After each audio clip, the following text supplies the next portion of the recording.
Primero que todo, en verdad estoy muy agradecido por poder presentar aquí en español. Y hoy la idea es hablarle un poco de ecomorfología virtual y cómo combinar desde un punto de vista más bien pragmático, morfometría geométrica, biomecánica y métodos filogenéticos comparados. Entonces, el plan para hoy es primero introducir algunos conceptos básicos que pueden ser quizás muy básicos para muchos de ustedes, pero quizás no están de más, tales como qué es la ecomorfología, la biomecánica computacional, los métodos filogenéticos comparados, etcétera, y luego la idea es proponer un posible flujo de trabajo para combinar estos métodos, y finalmente mostrar cómo esto puede funcionar mostrando algunos ejemplos de mi trabajo. Y esta figura acá, en el fondo, resume un poco la charla, de cierto sentido, porque es como un espacio filomorfo biomecánico, digámoslo, combinando distintos tipos de datos, y representa un poco el plan de esta presentación, y la voy a explicar un poco más adelante. Entonces, lo primero que uno se podría preguntar es por qué uno querría combinar estas técnicas que quizás son tan dispares. Bueno, al menos en mi caso es por un interés ecomorfológico. Pero, ¿qué entendemos por este término? Bueno, los estudios ecomorfológicos buscan relacionar la función y la estructura de los organismos con aspectos relevantes de su ambiente, por lo que el enfoque ecomorfológico incluye conceptos tales como adaptación, evolución morfofuncional, convergencia, relación forma-función, entre otros. El enfoque ecomorfológico se basa en la idea de que la morfología puede ser utilizada de manera precisa y predecible, aunque uno podría argumentar hasta cierto punto al menos, como un proxy de la conducta y ecología de un animal. En el caso particular de los tejidos esqueletales, que es lo que principalmente yo estudio por mi interés paleontológico, esta relación entre forma y función se establece a partir de la adaptación funcional del hueso, es decir, que, por ejemplo, las cargas biomecánicas influencian la estructura y forma del tejido óseo. No obstante, se sabe que otros factores no funcionales, por ejemplo, las patologías, la edad, deriva génica, inercia filogenética, etcétera, pueden, entre comillas, oscurecer esta relación. Sin embargo, de todas maneras, sabemos que existen muchas demandas funcionales como la locomoción, conductas posturales, dieta, etcétera, que influencian ciertamente la forma de un hueso y por lo tanto permiten llevar a cabo este enfoque ecomorfológico. Y es importante considerar también que central al tema de la relación forma-función se encuentra el problema de cómo lidiar con múltiples especies, es decir, cómo resolver el problema de la no independencia de los datos dada la estructuración filogenética. Y ahí donde en el fondo entran los métodos filogenéticos comparados. Y, por ejemplo, acá en la pantalla pueden ver un estudio en el que trabajamos, que en el fondo estamos interesados en estudiar la relación entre la morfología mandibular y las adaptaciones que se llaman esclerocárpicas, en el fondo de consumo de semillas muy duras y frutas muy duras en Pitesio, para luego intentar aplicar eso al registro fósil e intentar reconstruir patrones dietarios. Entonces, ¿cómo estudiamos la función? Entonces, para estudiar la función utilizamos la biomecánica. Y la biomecánica es básicamente una disciplina que utiliza los principios en general de la mecánica clásica a los sistemas biológicos. Y su alcance es enorme y que abarca muchos diferentes temas, que pueden ser desde, no sé, el movimiento rotatorio del flagelo bacterial al funcionamiento de un tronco de un árbol, etcétera, etcétera. Aquí, por ejemplo, se puede modelar huesos largos usando teoría de vigas y midiendo propiedades transversales de los huesos. Se puede utilizar fluidodinámica para estudiar el sistema circulatorio, respiratorio, etcétera, etcétera. En el caso particular de la biomecánica computacional, como su nombre indica, es la utilización de simulaciones informáticas para predecir la conducta mecánica de una estructura, y es particularmente útil cuando por diversas razones no se pueden llevar a cabo estudios experimentales. Por ejemplo, en el caso de mi trabajo, cuando trabajo con fósiles, no se puede experimentar con ellos, pero también en el caso de especies modernas, por diversos motivos que pueden ser éticos, de conservación o acceso, muchas veces tampoco se pueden realizar experimentos, y ahí también puede ser muy útil. Entonces, en mi trabajo en general utilizamos análisis de elementos finitos, o FEA por su sigla en inglés, y esta es una técnica computacional que permite simular la respuesta de una estructura a distintas cargas simuladas, en las cuales se simulan restricciones y se definen las propiedades materiales de la estructura que está siendo analizada, por ejemplo, hueso, esmalte, dentina, etc. Esta técnica ha atraído considerable atención de biólogos, paleontólogos, etc., pues permite estudiar el comportamiento mecánico de una estructura bajo distintas conductas simuladas. Y esto se puede hacer tanto en 2 dimensiones como en 3 dimensiones, y dependiendo de la complejidad del modelo, por ejemplo, si uno incluye estructuras internas, múltiples materiales, y en el fondo uno intenta simular como conductas más complejas, se vuelve computacionalmente más demandante. Esta técnica básicamente actúa dividiendo una estructura en un número finito de elementos discretos, usualmente miles o millones, con propiedades materiales conocidas, por ejemplo, propiedades matemáticas conocidas, tales como triángulos, tetraedros, cubos. Entonces, por ejemplo, en este caso, si tuviéramos este cubo que lo podemos simular con las propiedades materiales de un hueso y le aplicamos una fuerza, como es un cubo, podemos aplicar soluciones analíticas para obtener variables de estrés y strain. Sin embargo, por ejemplo, si le hacemos un agujero con una forma compleja, ya las soluciones analíticas no nos sirven y es muy difícil o incluso imposible, en el fondo, resolver esto. Entonces, la gracia en el fondo que tiene el FEA es que el truco que tiene es que ofrece una opción alternativa a través de una solución aproximada a través de la división de esta geometría en múltiples elementos finitos de geometría simple y propiedades conocidas. Y después de aplicar virtualmente en el fondo esta fuerza a la estructura bajo análisis, se calculan los desplazamientos de los nodos, que luego se convierten en deformaciones y se pueden utilizar para calcular tensiones, stress, strain. Entonces, por ejemplo, en este flujo de trabajo tenemos un FEMUR, se genera un modelo 3D, en este caso con CT scan, se extrae una sección, por ejemplo, acá se segmenta en el fondo lo que uno está interesado, se discretiza, que es convertirlo a elementos finitos, como les señalaba previamente, se aplica alguna fuerza y restricciones, y luego se obtienen las variables que pueden después ser utilizadas en distintos análisis multivariados. Para estudiar la forma utilizamos morfometría geométrica, y esto ustedes ya como este congreso de morfometría en el fondo ya saben que en el fondo son un conjunto de técnicas que utilizan coordenadas 3D, y no voy a explicar mucho sobre esto, pero digamos que en el fondo se ha convertido en una técnica estándar para cuantificar la morfología en biología de organismos. Y finalmente, en el fondo, como uno está analizando múltiples especies, tanto actuales como fósiles, en el fondo, y tiene este problema de no independencia, se utilizan los métodos filogenéticos comparados, que en el fondo son una serie de procedimientos estadísticos que se aplican para analizar árboles filogenéticos, y frecuentemente su asociación con rasgos fenotípicos. Y hay dos grandes familias de métodos filogenéticos que pueden ser clasificados a grosso modo en métodos filogenéticos de evolución de rasgos o aquellos de diversificación de linajes. En el caso de estudiar la relación forma-función, se utilizan esos de la familia en el fondo de evolución de rasgos. Y esto en el fondo, este tipo de técnicas, lo que está interesada es modelar el tempo y modo evolutivo, es decir, la velocidad y forma de la evolución. En consecuencia, la filogenia se usa como un marco histórico que se puede utilizar para modelar la evolución del rasgo fenotípico a lo largo de las ramas de la filogenia. Y estos métodos filogenéticos comparados de evolución de rasgos comúnmente aplican diferentes modelos de evolución que definen cómo mapear la variación de los rasgos de interés en las ramas de un árbol filogenético. Y hay dos modelos principales comúnmente aplicados para caracterizar esta evolución de rasgos, que son el movimiento browniano y los de Ornstein-Uhlenbeck. Y estos modelos se han adaptado, en el fondo, para modelar escenarios evolutivos más complejos que inicialmente no eran posibles de modelar con las formulaciones más básicas. Y esto se puede utilizar, por ejemplo, para realizar reconstrucciones de estados ancestrales, tanto de la forma como de la performance biomecánica, en este caso estamos interesados en la ecomorfología, o, por ejemplo, estudiar la disparidad y cómo evoluciona a través del tiempo, etcétera, etcétera. Bueno, esta diapo solamente la puse porque yo trabajo en evolución de primates y paleontología de primates, entonces casi todos mis ejemplos van a estar centrados en este grupo y en particular en platirrinos o monos del Nuevo Mundo, que es este clavo de acá. Entonces, ¿cómo combinamos en el fondo los resultados de estas técnicas tan diferentes como el FEA y la morfometría geométrica? Hay distintos enfoques y ha habido cierta polémica en cómo, o sea, como controversia en cómo realizar esto. Y hay varias distintas como propuestas. Una opción es utilizar la morfometría como una herramienta de generación y manipulación de modelos, en el fondo, para después realizar análisis de elementos finitos. Por ejemplo, en este caso, tenemos esta escápula en Neandertal, un modelo humano, y utilizando la función de placa delgada realizamos una reconstrucción, y después se puede simular biomecánicamente, en el fondo, la función escapular, a través de esta reconstrucción que fue realizada utilizando morfometría geométrica. Pero además también se pueden utilizar los resultados de distintos análisis multivariados, tales como un análisis de componentes principales, un análisis canónico, PLS, etcétera, para, en el fondo, después utilizar esas morfologías hipotéticas en análisis de elementos finitos. Acá, por ejemplo, estos son astrágalos de platirrino, y fueron clasificados de acuerdo a distintas categorías locomotoras, y se generaron las morfologías extremas en estos ejes, en el fondo.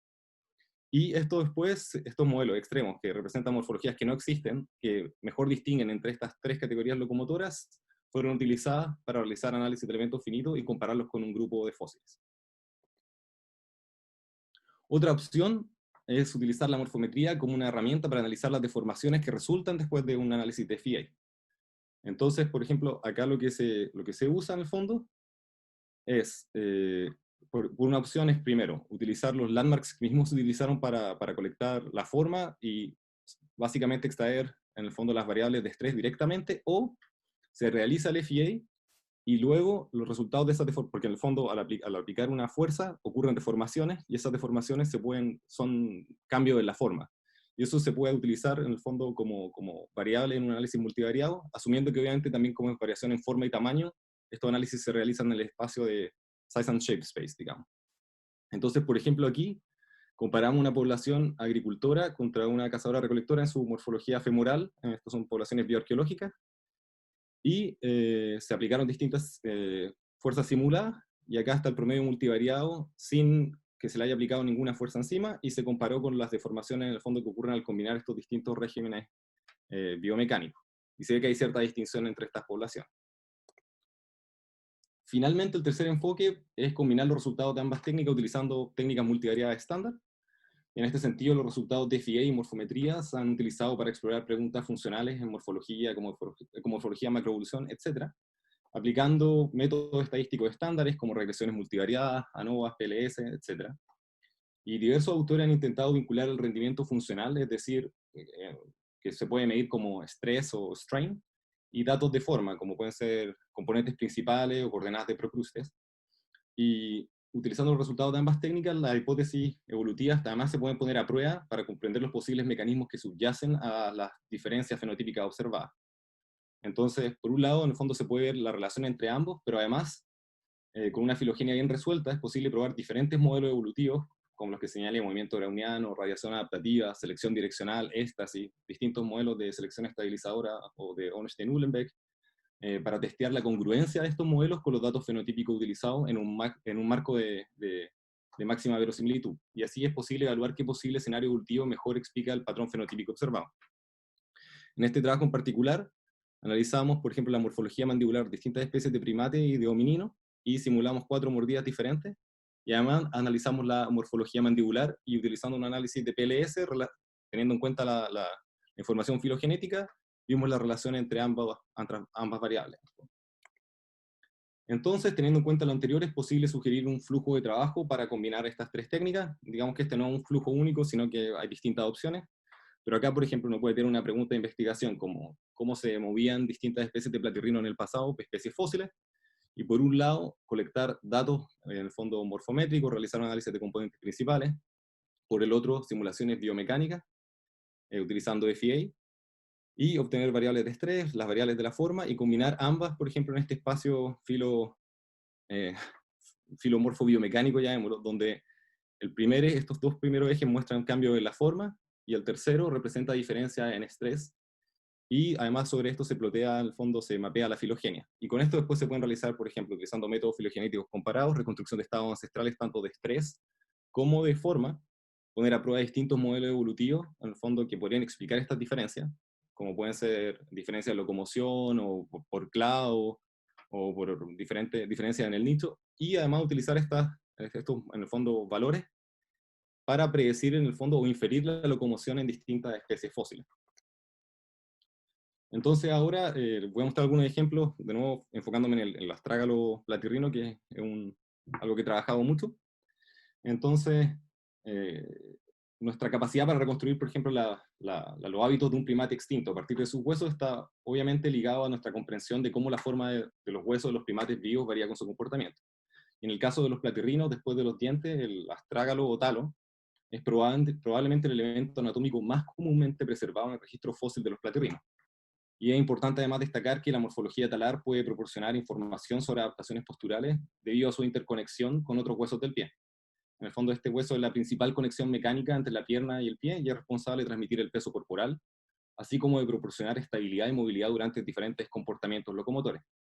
Por lo que su alta presencia y buena preservación en el registro fósil, así como su papel funcional en la articulación del tobillo, lo convierten en un elemento muy valioso cuando se formulan hipótesis sobre los comportamientos posturales y locomotores en distintos primates fósiles, y en este caso en particular en platirrino. Entonces lo que hicimos fue colectar diferentes landmarks y realizar distintas simulaciones biomecánicas en el fondo para intentar entender diferencias de locomoción y aplicar esto después al registro fósil. Entonces acá esto es un diagrama ecofilético que muestra las subfamilias de platirrinos y en el fondo ciertas diferencias debido a dieta, locomoción, tamaño y ciertas adaptaciones características. y en diferentes colores se representan como categorías muy amplias de locomoción, que en el fondo eran las que intentábamos utilizar para reconstruir la locomoción en distintas especies miocénicas de platirrino.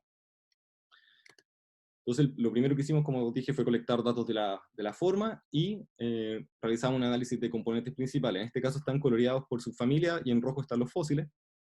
Pero lo interesante es que las especies suspensorias se encuentran aquí en este sector de- del, del morfoespacio, mientras que las especies más saltarinas están aquí. Y el segundo componente principal distingue a las especies que son mayoritariamente arbóreas cuadrúpedas. Lo interesante es que también realizamos un análisis de componentes principales utilizando datos locomotores, que son observaciones en la naturaleza, en el fondo, del porcentaje de tiempo que estas especies ocupan en distintas como conductas posturales, y observamos un patrón muy similar. Y estos son datos conductuales, en el fondo, que muestran acá que las especies suspensorias se encuentran en este lado, y las Cinco especies minutos, más... Tom. Ah, 5. las especies más saltarinas se ubican aquí, mientras que las especies cuadrúpedas arbóreas se están ubicando en esta porción más negativa del segundo componente principal. Y se observan en el fondo este patrón como de V, se repite también en el dato de la forma. Entonces esto al parecer nos está indicando que puede haber podría haber alguna relación. Pero esto lo pusimos a prueba utilizando, claro, un análisis de PLS, que ya probablemente mucha gente ha hablado, que nos permite estudiar la correlación entre dos bloques de datos.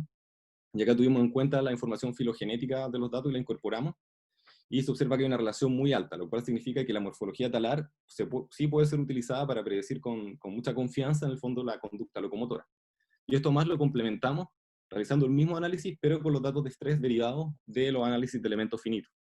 Entonces, en el fondo, la morfología talar, a través de la función biomecánica, nos está reflejando las diferencias en locomoción.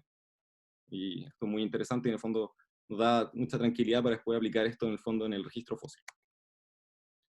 Aquí de nuevo muestro esta figura donde en el fondo, en este espacio, claro, está la diferencia en la forma, se observan claras diferencias entre los distintos grupos locomotores, y el eje Z son las diferencias biomecánicas y principalmente distinguen a las especies arbóreas de aquellas que son más saltarinas, en particular porque las especies saltarinas presentan menores valores de estrés, que probablemente se asocia con el hecho de que como saltan, experimentan en el fondo, como que han evolucionado una morfología que relativamente resiste mejor estas fuerzas que sufren durante su conducta locomotora. Y acá el warping en el fondo está mostrando las diferencias a lo largo del primer componente principal. Aquí en el fondo después, utilizando estos datos, primero los datos de la forma, pusimos a prueba varios modelos de Machine Learning, en este caso un Random Forest, para intentar predecir la locomoción en las especies fósiles de platirrinos, que en este caso están en gris. Y acá los colores representan en el fondo áreas del morfoespacio, y mientras más oscuro aumenta la probabilidad de pertenecer a cierta categoría locomotora. Y se observa que todas las especies fósiles son clasificadas como arbóreas cuadrúpedas, excepto esta especie cubana que queda ahí entre medio de estas dos categorías. Y nosotros realizamos el mismo análisis, pero también utilizando datos de estrés, pero utilizando otro algoritmo de Machine Learning que se llama Support Vector Machine, y obtuvimos un resultado muy similar donde también todas las especies fósiles utilizando datos de estrés son clasificadas como arbóreas cuadrúpedas, excepto esta especie cubana que resulta ahí en el límite, y eso nos llevó a estudiarla en particular, y sacamos hace poco un paper que en el fondo se enfoca en ella y que muestra que tiene una conducta locomotora probablemente muy particular y única en platirrinos, que es la semiterrestrialidad. Finalmente, en el fondo, además, teniendo todos estos datos, uno puede poner a prueba distintos modelos evolutivos que uno intenta explicar en el fondo esta diversidad tanto para los valores de estrés, como así también para las variables de la forma. Entonces, por ejemplo, acá se colorean en el fondo estas diferentes filogenias que representan distintos picos adaptativos, y se comparan estos distintos modelos por congruencia en el fondo con la información talar, tanto de la forma como estrés. Así que eso también es muy, muy interesante. Y en conclusión, espero haberlos como convencido de que en el fondo ambas técnicas, en el fondo el FEA como la morfometría por sí misma, son muy, muy poderosas, pero que en conjunto nos permiten estudiar esta relación entre forma y función de una manera mucho más efectiva. Y además, si uno las combina en el contexto de las técnicas modernas de métodos filogenéticos comparados, uno además puede intentar entender los factores evolutivos subyacentes en el fondo de esta diversidad que estamos observando. Y actualmente me encuentro trabajando en combinar, bueno, al fondo en contextos paleobiológicos, intentar combinar estas distintas técnicas, y además un poco de paleoecología, que acá no, en esta charla obviamente no tuve tiempo de hablar, pero algo que también estamos trabajando para incorporar. Así que agradezco mucho que me hayan escuchado y también a todos mis colaboradores. Y esta presentación la tengo disponible en mi sitio web, que está ahí indicado. Y también todos los papers que se señalan también están disponibles ahí. Y muchas gracias por escucharme y por invitarme a participar. Muchísimas gracias, Tomás, por tu increíble y diversa presentación. Me gustó mucho el término filomorfoespacio biomecánico. Sí, no sabía cómo llamarlo muy bien. Tenemos tiempo para preguntas, por lo tanto voy a pasar a la sección de preguntas. La primera pregunta está para Paola Márquez. Paola, tienes la palabra. Bueno, sí, hola Tomás. Primero, excelente trabajo, felicitaciones. Y segundo, bueno, mi pregunta es, yo trabajo con dientes de Ajá. cánidos y quisiera saber si esta metodología que tú utilizas de elementos finitos, bueno, yo me enfrento, mi presentación va a ser bastante, pero yo me enfrento a la situación en la que yo estoy comparando dieta Ajá, con la forma dental. Pero claro. este análisis que tú estás haciendo de elementos finitos, creo que encajaría perfecto con mi análisis, pero no sé si una estructura como un diente, teniendo en cuenta el desgaste, puede hacer pues pueda utilizar ese tipo de análisis. Mira, en realidad se ha aplicado varias veces. En el fondo, claro, como tú dices, hay que tener en consideración el desgaste, pero se puede aplicar y se ha aplicado en morfología dental. En el caso particular de la dieta es súper interesante porque en realidad uno tiene distintos proxies que son complementarios y te van indicando como de manera diferencial un poco esta relación entre la dieta. Uno tiene por una parte la morfología, por ejemplo, mandibular y o dental, pero también uno puede medir en el fondo desgaste dental, hacer análisis biomecánicos con FEA, también uno puede utilizar isótopos, y en el fondo todas estas distintas técnicas te indican distintos aspectos de estas adaptaciones dietarias, en el fondo se pueden combinar. Y sí se han aplicado en dientes, y si quieres me puedes escribir, te puedo mandar papers que en el fondo han usado esta técnica. Ok, muchas gracias.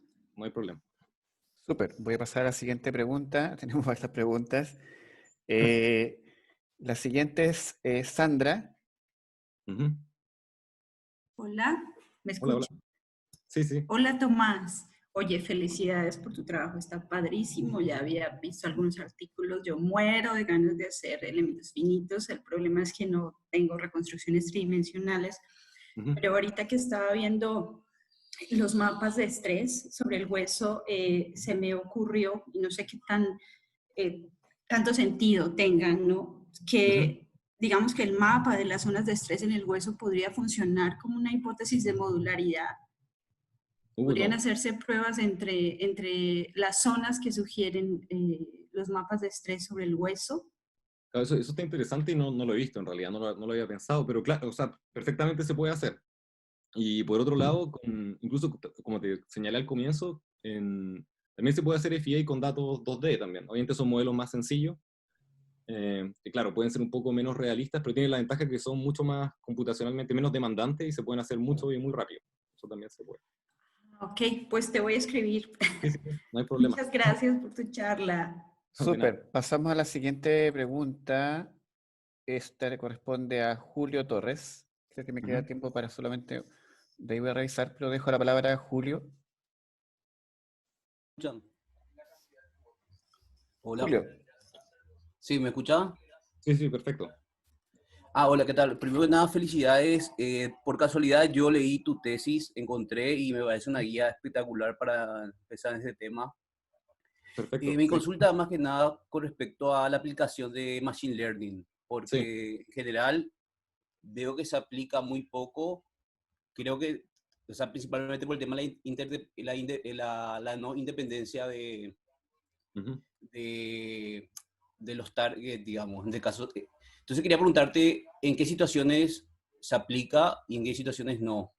En realidad yo creo que es como, Porque, sí, creo que en parte sí, tiene que ver con el desconocimiento en el fondo de estas técnicas como por parte de la comunidad. Eso es como una parte en el fondo como yo creo que no se han aplicado tanto, pero cada vez hay más artículos en el fondo que lo están aplicando a cosas más diferentes. Claro, lo que sí, el problema en parte es que, claro, para entrenar bien los modelos uno requiere una gran cantidad de datos en el fondo para que los modelos sean más confiables. Y eso es como siempre una limitante. Pero es como un problema común en nuestra disciplina que ocurre casi siempre. bien. Gracias. súper, tenemos tiempo para una pregunta, quizás dos. Carlos, Aló, buenas, ¿sí me escuchan? Sí, sí, perfecto. Bueno. Felicitarte por tu presentación, la verdad es que estuvo muy interesante y yo he estado leyendo un poco de uno de tus papers acerca de la morfología craneal en humanos, Sí, que en realidad es muy interesante. Y pues utilizando eso y todo lo que acabas de comentar, eh, a mi trabajo de grado, que es básicamente estructurar la forma del cráneo de los murciélagos de una ujú, subfamilia de frugívoros ya, para determinar su relación tanto filogenética como adaptativa hacia los diferentes tipos de dietas que ellos manejan. perfecto. Entonces, o sea, me fascinaría, es como saber qué parte de la filogenia te enfocaste tú para determinar esas relaciones adaptativas, tanto como en la dieta como en la estructura, porque es que la filogenia que hay para murciélagos es bastante complicada en realidad. Ah, claro. Sí, en el fondo igual siempre, por ejemplo, cualquier puesta a prueba en el fondo de métodos filogenéticos comparados requiere una filogenia y los resultados van a depender de ella, entonces mientras mejor resuelta, más fácil lo hacen en el fondo. Eso es como una cosa que es importante igual. Pero lo otro es que además estos análisis se pueden realizar no solamente utilizando una única filogenia, sino se pueden poner a prueba en varias filogenias o miles de filogenias. Entonces eso te puede dar una distribución en el fondo de los resultados para tener más confianza en lo que uno está testeando si es que uno no está tan seguro de la filogenia que uno está utilizando. Perfecto. Voy a darle la palabra a la última pregunta. Entendido, muchas gracias. Ujú. Eh, Daniela, ¿me Hola. escuchas? Perfecto. ¿Sí? Ah, ya, perfecto. Es una pregunta muy cortita. Si se ha aplicado esta herramienta de elementos finitos a elementos articulados, si se puede... Sí, se puede, se puede. Obviamente los modelos se vuelven más complejos, en el fondo uno puede hacer simulaciones dinámicas también, y además hay otras técnicas complementarias como Multipodal Dynamics también que sirven para modelar movimiento, pero también se puede con FEA. Pero claro, las simulaciones se hacen más complejas, en el fondo. Entonces, el tema siempre es un poco, en el fondo, mientras más realista y más datos que uno incluye, se hace más compleja la simulación y obviamente depende de lo que en el fondo, cuál es la pregunta de investigación que uno tiene, pero se puede, sí. Ah, ya, perfecto. Ya, yo creo que me voy a contactar contigo por Sí, interno perfecto. también. Ya, pues. Gracias. Muchas gracias por tu presentación. Genial. De nada. Súper. Bien. Tomás, te doy las Ok. gracias por tu increíble presentación.